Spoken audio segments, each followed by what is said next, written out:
Today is Wednesday, July 2nd, and this is the Wake Up Call from WUSF. I'm Gabriella Paul, in for Sky LeBron.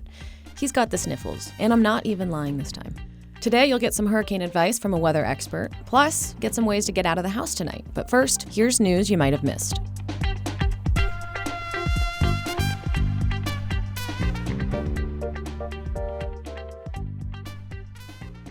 The migrant detention center in the Everglades, dubbed Alligator Alcatraz, opened yesterday. President Donald Trump toured the facility. It's mostly made up of big tents and trailers filled with rows of bunk beds. The walls are metal fencing. Trump gave some Florida man advice for detainees wanting to avoid gators in the swamps nearby. We're going to teach them how to run away from an alligator, okay? If they escape prison, how to run away. Don't run in a straight line. Run like this. And you know what? Your chances go up about 1%. Despite the fact that the zigzag thing is wrong, look it up, critics say Trump's message is cruel. Environmental, Native American, and other groups are protesting the detention center built by the state of Florida. You know moving can be stressful. Well, imagine if you were a giant Pacific octopus. That's top of mind for Moat Aquarium's Kevin Cooper. He says they're opening a new location in Sarasota County.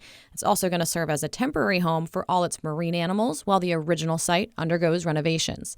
There's no set timeline for the project yet, so guess for now they'll just keep swimming. And if you've crossed Tampa Bay by car recently, you probably took the Howie Frankie. That's what I call the Howard Frankland Bridge. It's gotten a huge renovation the past few years. Project manager David Alonzo says it's demo time for the OG parts of the bridge that dates back to 1960. Well, weather permitting. This demo operation is going to be heavily impacted if we see another storm like we saw last year, which would affect those dates. As we say goodbye to the old, you can welcome some new additions. By 2026, Alonzo says the bridge will debut with express lanes and a path for pedestrians and bikes. It kind of feels like 2025 just started, right? February was like yesterday and bam, we're in July. And in Florida, that means hurricane season is slapping us upside the head like we're Chris Rock. Right now, we're monitoring something in the Gulf, and shout out to you, Barry. First Atlantic storm of the season already dissipated.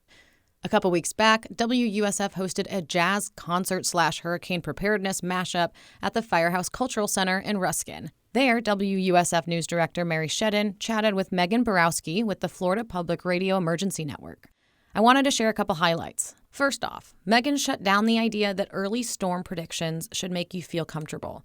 She says people can get a false sense of security. As we see, we can have a below average season, but if that one storm impacts our neighborhood, well then for us it's a really catastrophic season. So something else to think about, to not let the numbers get in your head of, oh, it's going to be above average and I need to panic, or, oh, it's forecasted to be below average. I can just not think about it. She also says Floridians get comfortable when a storm doesn't have that big number on it, like a Category 4 or 5. Don't just take the intensity of the storm and be like, okay, it's just a tropical storm, I'm going to be fine. Because we've seen many, many, many times tropical storms dump feet worth of rainfall over a particular area. We saw Helene was an extratropical cyclone at that point in the mountains of the Carolinas, dump a tremendous amount of rainfall. So don't think that if a storm is a quote-unquote weak storm, that you might not have catastrophic impacts. The most poignant moment, in my opinion, was Megan talking about how she prepares to cover events like this. I take it very seriously. It's very, sobering, and I am, I don't want to say I get a pit in my stomach, but I start to get a little emotional because it's, especially, when we were forecasting Ian and when we were forecasting Milton, because, we have these highly populated areas that that I know are going to get impacted. And knowing kind of an idea of what the aftermath pictures are going to be like, it is very emotional. And so I don't get much sleep when we're preparing, and it's a full week of preparation and recovery. I don't get much sleep, but I know it's important, even if we can just get information out to save one life. So next time your favorite meteorologist speaks up, remember how hard they're working in times like this. Hopefully she and her fellow meteorologist won't work too hard this hurricane season. Keep your fingers, toes, and any other body part you can crossed. And here's some ideas off the beaten path to get you out of the house tonight. Tampa's Mosey has an immersive experience designed to make you stop and ask, am I tripping or can I feel those colors? Sound cool? Then head to the museum's 360 Dome at 5:30. Mesmerica is like a real-life Fantasia with hypnotic 3D motion art and ambient electronica bops from James Hood. He's the Grammy Award-winning musician who created the show. Tickets are online, but they're almost sold out, so snag them quick.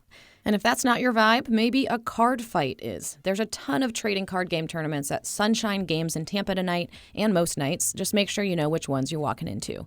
Winners usually get promo packs and store credit for whatever collectible cards you're into, like Pokemon or Yu-Gi-Oh!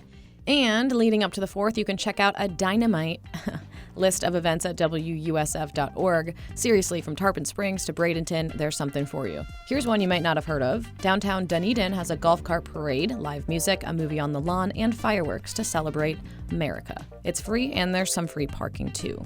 And that's it for today's wake-up call. Sky LeBron's back in the chair tomorrow, so be sure to like and subscribe and give him lots of love. He'll meet you here first thing to get your Thursday started right.